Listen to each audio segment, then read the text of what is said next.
சாலமோனின் ஞானம். அதிகாரம் 7. ஞானத்தை மதித்தல். எல்லா மனிதர்களையும் போல நானும் இறப்புக்குரியவன். நிலத்தினின்று உண்டாக்கப்பட்ட முதல் மனிதரின் வழித்தோன்றல். என் தாய் வயிற்றில் என் உடல் உருவாயிற்று.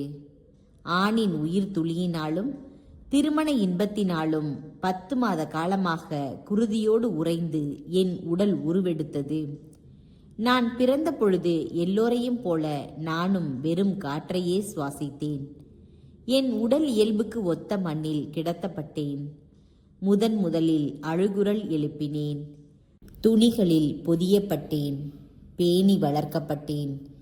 எந்த மன்னரும் இதற்கு மாறுபட்ட வகையில் வாழ்க்கையை தொடங்கியதில்லை. எல்லோரும் ஒரே வகையில் பிறக்கின்றனர், ஒரே வகையில் இறக்கின்றனர். எனவே நான் மன்றாடினேன். ஞானம் எனக்கு கொடுக்கப்பட்டது. நான் இறைவனை வேண்டினேன். ஞானத்தின் ஆவி என் மீது பொழியப்பட்டது. செங்கோலுக்கும் அரியணைக்கும் மேலாக அதை விரும்பி தேர்ந்தேன். அதனோடு ஒப்பிடும்போது செல்வம் ஒன்றுமே இல்லை என்று உணர்ந்தேன். விலை உயர்ந்த மாணிக்க கல்லும் அதற்கு ஈடில்லை. அதனோடு ஒப்பிடும்போது பொன்னெல்லாம் சிறிதளவு மணலுக்கே நிகர். அதற்கு முன் வெள்ளியும் களிமண்ணாகவே கருதப்படும். உடல் நலத்திற்கும் அழகிற்கும் மேலாக அதன் மீது அன்பு கொண்டேன். ஒளிக்கு மாற்றாக அதை தேர்ந்தெடுத்தேன், ஏனெனில் அதன் சுடரொளி என்றும் மங்காது.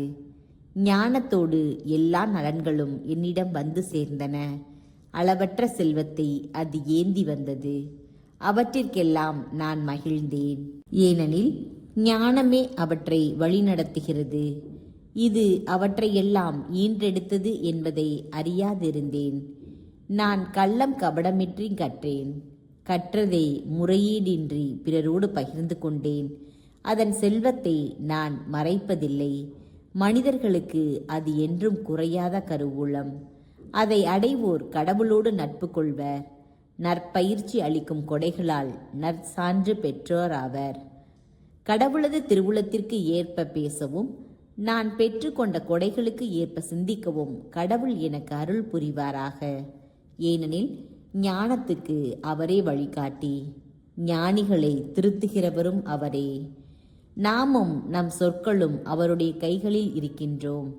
அதுபோல் எல்லா அறிவு திறனும் கைத்திறனும் அவருடைய கைகளில் உள்ளன. இருப்பவை பற்றிய உண்மையான அறிவை எனக்கு அளித்தவர் அவரே. உலகின் அமைப்பையும் மூலப்பொருள்களின் செயல்பாட்டையும் நான் அறிய செய்தவரும் அவரே. காலங்களின் தொடக்கம், முடிவு, மையம், கதிரவனின் சுழற்சியால் ஏற்படும் மாற்றங்கள், பருவகால மாறுபாடுகள், ஆண்டுகளின் சுழற்சிகள், விண்மீன்களின் நிலைக்களங்கள், உயிரினங்களின் இயல்பு, காட்டு விலங்குகளின் சீற்றம், காற்று வகைகளின் வலிமை, மனிதர்களின் எண்ணங்கள், பல்வேறு செடி வகைகள், வேர்களின் ஆற்றல், இவை போன்ற மறைவானவை பற்றியும் வெளிப்படையானவை பற்றியும் கற்றறிந்தேன். எல்லாவற்றையும் உருவாக்கிய ஞானமே எனக்கு இவற்றை கற்றுக் கொடுத்தது. ஞானத்தின் இயல்பும் மேன்மையும். ஞானம் ஆற்றல் கொண்டது.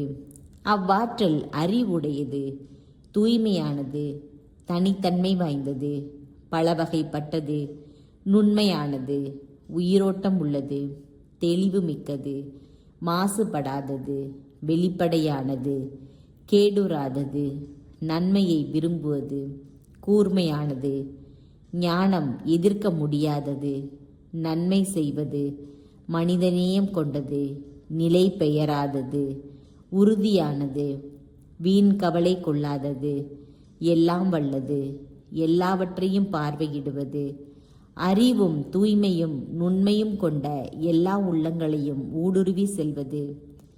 ஞானம் அசைவுகள் எல்லாவற்றையும் விட மிக விரைவானது.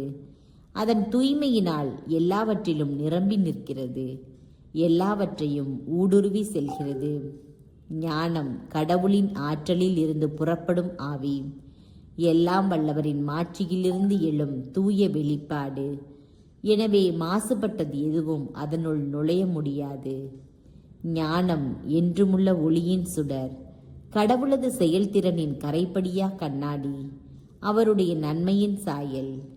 ஞானம் ஒன்றே என்றாலும் எல்லாம் செய்ய வல்லது, தான் மாறாது, அனைத்தையும் புதுப்பிக்கிறது, தலைமுறை தோறும் தூய ஆன்மாக்களில் நுழைகிறது, அவர்களை கடவுளின் நண்பர்கள் எனவும் இறைவாக்கினர்கள் எனவும் ஆக்குகிறது. ஞானத்தோடு வாழ்கின்றவர்கள் மீது அன்பு செலுத்துவது போல வேறு எதன் மீதும் கடவுள் அன்பு செலுத்துவதில்லை. ஞானம் கதிரவனை விட அழகானது, விண்மீன் கூட்டத்திலும் சிறந்தது, ஒளியை காட்டிலும் மேலானது.